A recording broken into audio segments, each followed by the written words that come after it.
Hello students, last example discuss करेंगे हम example 17। इसके बाद सीधे एक्सरसाइज 9.3। क्या कह रहा था? Probability of shooter hitting a target is 3। Same question है जो लास्ट में डिस्कस किया था। सबसे पहले आपको गिवन कंडीशन क्या दे रखा है, देखो ये probability of a shooter hitting a target क्या होगा? 3/4 होगा। अब मैं इसको सक्सेस मानूं या नहीं मानूं, इसको फेलियर मानूं, ये ऐसा डाउट अपने क्वेश्चन में आया था। तो आप देखो, आपको फाइंड क्या करना है, आपको प्रोबेबिलिटी फाइंड करनी है हिटिंग द टारगेट की। तो इसी को आप पी मानोगे, सक्सेस मानोगे। समझ में आ रहा है ना? सक्सेस के उसी को मानना होता है जो पे फाइंड करना होता है। अब probability of shooter not hitting target, not hitting target यानी कि क्यू। तो क्यू का वैल्यू कितना हो जाएगा? 1 - 3/4 यानी कि 1/4। समझ में आ गया यहां तक? ठीक है, तो पी और क्यू दोनों निकल गए मेरे हिसाब से। अब मैं लेट कर सकता हूं यहां पर नंबर ऑफ ट्रायल्स को एन, क्योंकि वो दे नहीं रखा, ये तो फाइंड करना है how many minimum number of times. अब अगर मैं यहां पर x equals to r consider करता हूं, है ना, और फॉर्मूला बनाता हूं। फॉर्मूले की जरूरत नहीं है वैसे, डायरेक्टली फाइंड कर लेते हैं। रुको, जो फाइंड करने को बोल रहा है डायरेक्टली निकाल लेते हैं, एक ही बात है, वैल्यू उसमें पुट करेंगे, क्या मतलब है। How many minimum number of times must fire so that the probability of hitting the target, जो आपको निकालना है, एटलीस्ट वंस, कम से कम एक बार तो करना ही चाहिए। ज्यादा से ज्यादा कितने भी बार टारगेट को हिट कर सकता है वो, कोई दिक्कत नहीं।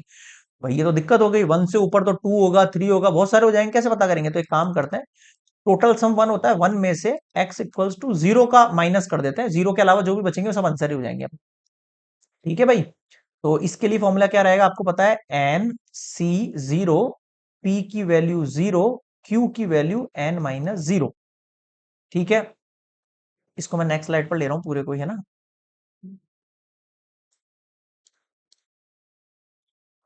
Wait a minute.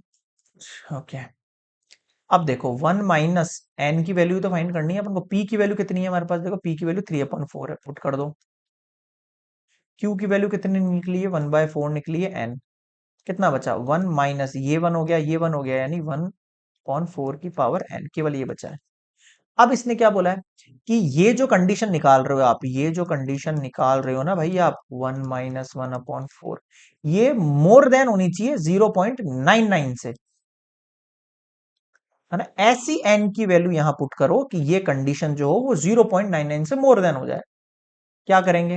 इक्वेशन को सेटिस्फाई करो एक दूसरे के इक्वल रख के, मतलब इनइक्वलिटी में रखकर। ये जो साइन है ना इनइक्वलिटी का, इसमें लग रहा है, उसकी बात कर रहा हूं। अब आ जाओ भाई, इसको उधर, इसको उधर। 1 - 0.99 ग्रेटर देन 1/4। 1 में से 0.99 को लेस करेंगे, कितना हो जाएगा आपके पास? 0.01 हो जाएगा। ऐसे ऐसे ऐसे लेस करता हूँ, है ना। कैरी दिया 10, फिर कैरी दिया 10, 1 0, ठीक है।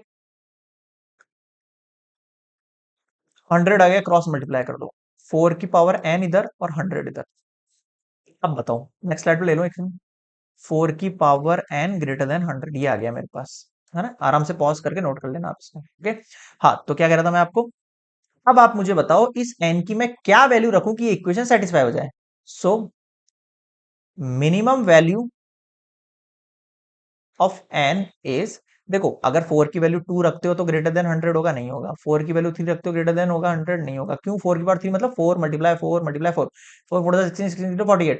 4 की पावर 4 रखते हो तो 100 के इक्वल हो जाएगा। 4 4 जा 16, फिर 16, हाँ सर ये ग्रेटर देन हो जाएगा। So minimum value of x is, minimum value of x is 4। So that this equation satisfy, अगर ये इक्वेशन आपके पास सेटिस्फाई करानी है तो आपको मिनिमम एक्स की वैल्यू 4 रखनी पड़ेगी। सो मैं यहां पे क्या कर सकता हूं? 4 की पावर 4 ग्रेटर देन 100 है। दस मैं ये कह रहा हूं आपसे, probability of hitting the target at least once is more than, मतलब कितने मिनिमम नंबर ऑफ टाइम्स करना पड़ेगा? मैं लिखूंगा shoot man must shoot 4 times to hit the target. अगर उसको टारगेट हिट करना है तो मैन मस्ट, है ना, मैन मस्ट शूट्स 4 टाइम्स। कम से कम 4 टाइम तो शूट करना ही, मस्ट मतलब जरूरी है, कम से कम 4 टाइम उसको शूट करना, तब जाके उसका टारगेट हिट करेगा। अब बताओ क्या समझ नहीं आया? ये लास्ट वाले दोनों क्वेश्चन बहुत आसान थे ना, बहुत ज्यादा इजी थे, केवल एक इक्वेशन बनाई और एन की वैल्यू फाइंड कर दी।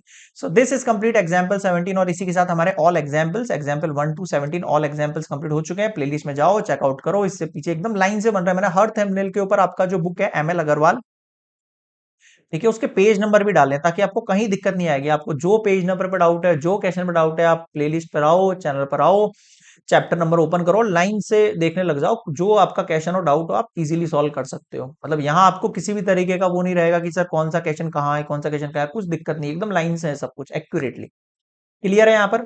सो नेक्स्ट हम मिलेंगे एक्सरसाइज 9.3 पर। यहाँ तक के लेक्चर्स में कोई भी डाउट लगे कमेंट्स में बता देना, या फिर आप मुझे मेल कर सकते हो gajvakracademy@gmail.com पर। अबाउट सेक्शन में मिल जाएगा, मेरी आईडी वगैरह है, इंस्टा पर फॉलो कर सकते हो, फिर एफबी वगैरह जो भी, ट्विटर वगैरह जो भी यूज करता है वहां पर भी कर सकते हो फॉलो। तो नेक्स्ट हम मिलने वाले हैं एक्सरसाइज 9.3 क्वेश्चन नंबर 1 के साथ। कैसा लगा लेक्चर, पसंद आया तो please like share and subscribe Gajvakra academy association. मिलते हैं नेक्स्ट के साथ, तब तक के लिए गुड बाय।